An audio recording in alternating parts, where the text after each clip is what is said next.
Assalamualaikum warahmatullahi wabarakatuh. Perkenalkan, nama saya Taurik Iqbal Rizky Saputra dari Prodi Teknik Industri Angkatan 2020 Universitas Duta Bangsa Surakarta. Kali ini saya akan mempresentasikan makalah saya yang bertemakan struktur pasar. Struktur pasar adalah penggolongan produsen kepada beberapa bentuk pasar berdasarkan pada ciri-ciri seperti produk yang dihasilkan, banyaknya perusahaan dalam industri, mudah tidaknya keluar atau masuk ke dalam industri, dan peranan iklan dalam kegiatan industri. Pada analisa ekonomi dibedakan menjadi dua, yaitu pasar persaingan sempurna dan pasar persaingan tidak sempurna.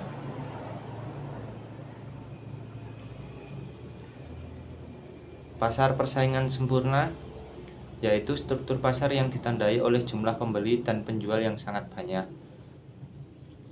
Transaksi setiap individu tersebut, penjual maupun pembeli, sangat kecil dibandingkan output industri total, sehingga mereka tidak bisa mempengaruhi harga produk tersebut. Ciri-ciri dari pasar persaingan sempurna yaitu: 1. Jumlah perusahaan dalam pasar sangat banyak. 2. Produk atau barang yang diperdagangkan serba sama atau homogen. 3. Konsumen memahami sepenuhnya keadaan pasar. 4.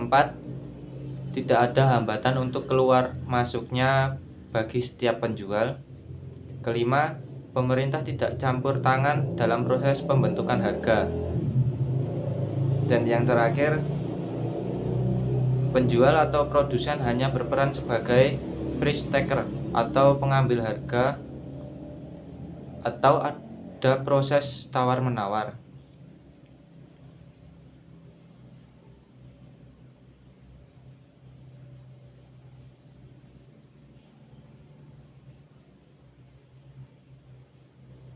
Yang kedua yaitu pasar persaingan tidak sempurna.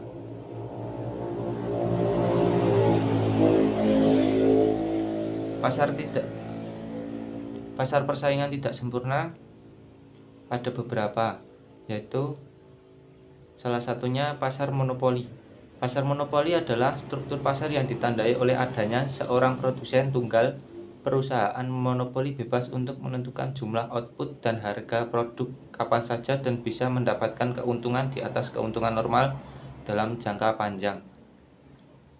Untuk ciri-ciri dari pasar monopoli adalah: 1. Produk yang dihasilkan oleh perusahaan monopoli tidak ada barang substitusi atau pengganti yang mirip, close substitute. Yang kedua, adanya seorang penjual yang menguasai pasar dengan jumlah pembeli yang sangat banyak. Yang ketiga, tidak ada perusahaan lain yang bisa memasuki pasar tersebut karena ada hambatan berupa keunggulan perusahaan. Yang keempat, dapat mempengaruhi penentuan harga. Yang kelima, promosi iklan tidak terlalu diperlukan. Yang keenam, pemerintah ikut campur tangan dalam proses pengawasan penentuan harga.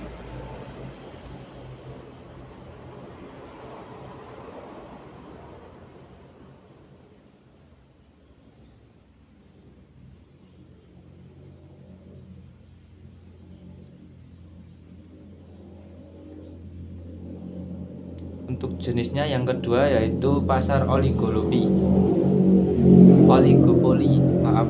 Oligopoli adalah struktur pasar di mana hanya ada sejumlah kecil perusahaan yang memproduksi hampir semua output industri dan mempunyai keputusan yang saling mempengaruhi.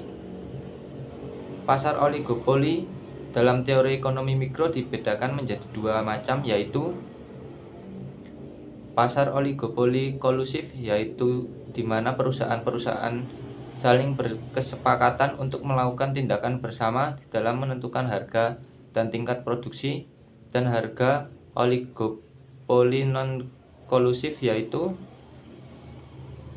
di mana perusahaan-perusahaan tidak melakukan kesepakatan. Untuk ciri-ciri dari pasar oligopoli adalah: 1. Terdapat beberapa penjual atau produsen yang menguasai pasar. 2. Barang yang diperlukan atau diperjualbelikan dapat homogen dan dapat pula berbeda corak. Yang ketiga, adanya ketidaksempurnaan dan hambatan dalam memperoleh informasi mengenai produk.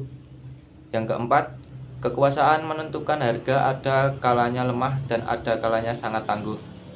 Untuk yang kelima, perusahaan-perusahaan baru sangat sulit untuk memasuki ke pasar oligopoli.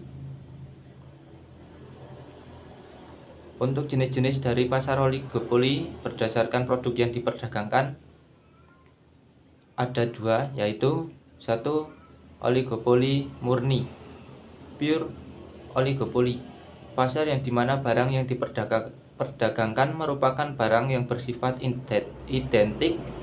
Misalnya praktek oligopoli pada produk air mineral dalam kemasan atau semen. Yang kedua, pasar oligopoli dengan perbedaan. Pasar yang dimana barang yang diperdagangkan dapat dibedakan, misalnya pasar sepeda motor di Indonesia yang dikuasai oleh beberapa merek terkenal seperti Honda, Yamaha, dan Suzuki. Mungkin itu saja yang bisa saya presentasikan dari makalah saya. Kurang lebihnya saya mohon maaf. Wassalamualaikum warahmatullahi wabarakatuh.